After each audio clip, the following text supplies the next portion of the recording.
All right, so we're going to go ahead and continue the long-standing tradition of covering Japanese boxing here on True School Sports. True School Sports, the number one source for Japanese boxing in America. And, shout out to everybody watching this video from Japan and the whole world over. Because if you're watching this video, odds are you have a pretty deep love and affinity for the boxing that goes down in Japan. And who else better to talk to you guys about it than your boy BT, the untouchable True School Sports Empire. But listen, I'm here, right? This video is about the best young fighter from Japan and one of the most dynamic young talents, not just from Japan, not just in the lighter weight categories, but in the entire scope of the fight game, the entire sport of boxing. And that is none other than Yuga Ozaki. Yes, that Yuga Ozaki, the same Yuga Ozaki who I spent, 44 days in training camp with last year. I had the honor to do that. So I know better than most how talented this young man is. And I can't begin to describe to you guys how much joy and how much happiness it brings to my spirit and to my heart that this young man is getting active again, because he's going to be able to showcase his talents to the world. So, let's talk about him. Because Yuga Ozaki, back on May 24th, he ended what was roughly a year and a half layoff. He fought in December 2024. He didn't fight all of 2025, and he didn't fight for damn near the whole first half of 2026. But he fought last month against a Filipino fighter, Jonathan Refugio, did what he was supposed to do, knocked him out in 2 rounds, and he's coming back on July 15th for the second time in less than 2 months, really making up for lost time. And he'll be taking on, a fighter by the name of Jerry Francisco, 12-3, and it will be for the vacant WBO Asia Pacific Light Flyweight title. The same title Yuga Ozaki actually held at one point, because he won that title before he won on his crazy layoffs and had all the problems outside the ring that we talked about in the past that contributed to his inactivity. But Yuga Ozaki will be fighting for that same regional belt he once held. And if he wins this fight against Jerry Francisco, it will allow Yuga Ozaki to shoot up higher in the WBO rankings. Because right now, Yuga Ozaki is 13th. He's the 13th ranked fighter in the WBO. He's the number 8 fighter in the WBC, and he is the number 8 fighter in the IBF. And he is not currently ranked in the WBA. So right now, as it stands, Yuga Ozaki could be fighting guys like Rene Santiago, Shokichi Iwata, and or Thangsok Simsiri. Fights against all the champions are in play for Yuga Ozaki. So he's really making up for lost time, and it's making me really happy. So I got to give a big shout out to his new co-promoter, Treasure Boxing Promotions, and the former world champion Masayuki Ito. It seems like he's making a difference in his career already. And then I also got to give respect to the All-Star Boxing and Tuto Sabala and Clovis Sabala. And I got to even apologize to them a little bit, because I was a bit frustrated about his inactivity. And I had spoken to somebody that, they know who's a fighter, a female fighter. And I told her something. I told her an opinion in confidence, and she went out there and gossiped to the world when I told her not to. And so it might have made me look bad. It is what it is. I retract those statements. I forgive those guys for what I thought was them holding up Yuga's career. Clearly, they are pushing him towards, fighting again. So that makes me very happy. And I just want what's best for Yuga Ozaki. But he's fighting Jerry Francisco. Jerry Francisco is 12-3, 4 knockouts. On paper, not a real, big threat on paper. I'm not gonna lie to you guys and act like I've seen him fight. But what I can tell you, just by looking at his resume, right? So he's fought a couple guys that I'm aware of on his resume, and both the guys that I know about, he lost to, and he got knocked out by both of them. He lost to he got knocked out in October of 2021 against Arvin Magramo. Arvin Magramo, I believe he fought Anthony Olas Kuaga, if I'm not mistaken. He fought I'm gonna say he fought Olas Kuaga. Did he fight Olas Kuaga? No, he fought Christian Araneta. The other Magramo fought him. So yeah, he fought Christian Araneta, who we know challenged for the title against Simsiri. He got knocked out by him. He also fought Dai Jingzhu,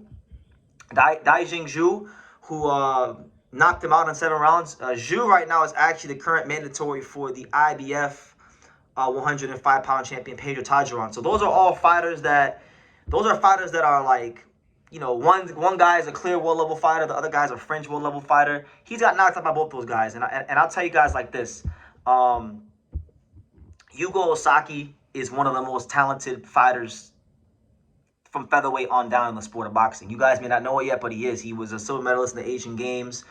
I've seen him spar world level fighters and do his thing against them in the gym. Just to put it lightly, he's really, really good.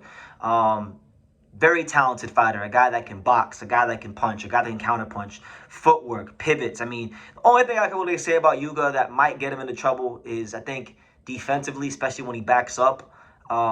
He does get caught a little bit, so I think defensively he's gonna have to continue to work on tightening some things up. But apart from that one thing, which of course you need to tighten those things up on the world level, I think he's skill for skill. He's as good as anybody from 105 to 118 in the whole sport of boxing. He is that good, right?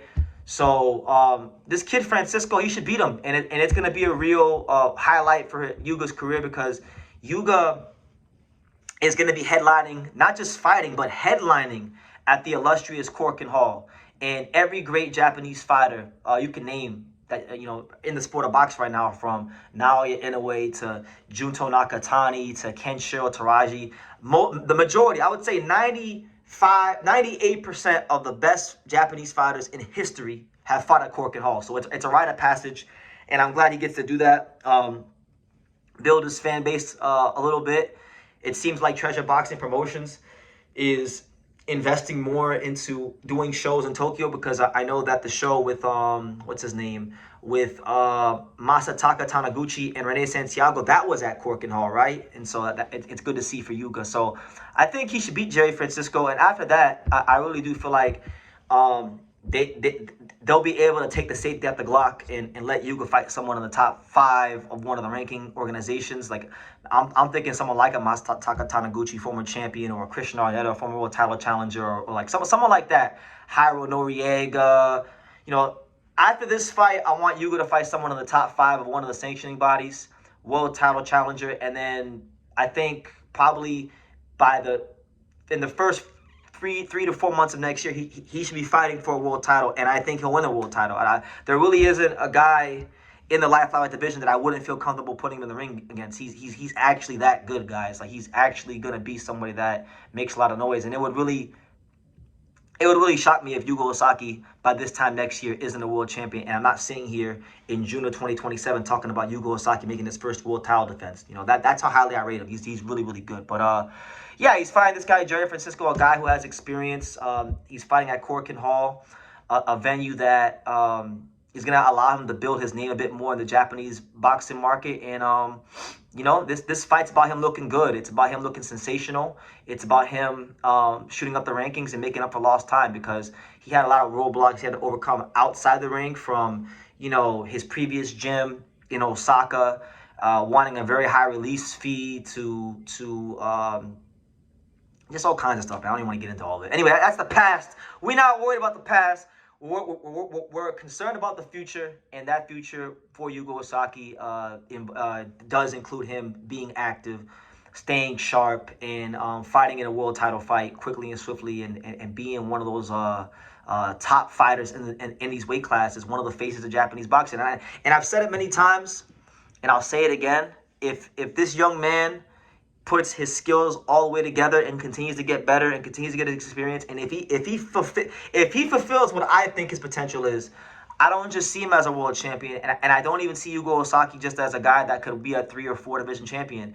I see him as one of the leading candidates, as being one of the faces of Japanese boxing in the post Naoya Inoue era. Naoya Inoue don't have a lot of time left. The monster is going to retire. He's going to inevitably hang the gloves up. The Bam Rodriguez fight could be one of, if not his last fight in the fight game. Who knows? He's 33 years old. He's been in a lot of wars. He's proven a lot already. I don't think he has much longer left. And so that the question for Japanese boxing will naturally become, who is the next face for Japanese boxing in the post-Naoya Inoue era? A lot of people are pointing to guys like Yuga Fujiki, the super prospect from Ohashi Boxing Gym. A lot of people are pointing to the Katakura brothers, who I've been hearing a lot about. You got guys like Yuta Sakai, Aoi Yokoyama. You got Reito Tsutsumi, Hayato Tsutsumi. You got some names. You got some candidates. But for me, if you're asking your boy BT, it's look no further than Yuga Ozaki, one of the most dynamic and one of the best young fighters in the world. A guy that I really think could be a 4-division champion, and has a style anybody can appreciate. The purists will appreciate the boxing skills and the speed and the counter punching. The casuals will appreciate the knockouts and the power and the punching power he does possess. At 108, and I think that power will carry up to 112 and potentially 115. But just a dynamite fighter. So if you're in Japan, in July, or if you know, just keep an eye out for this kid. He's definitely going places, and I stand by my statements. I'm about as bullish on him as I've ever been on any young fighter in the world. So that's the news, guys. Those are my thoughts on Yuga Ozaki and just his career developing, and his second fight in less than 2 months, coming off of a 18-month layoff. It's great to see, it really is. So I'll leave it at that, and you guys could leave it at that in the comments down below, and I'll see you in the next video.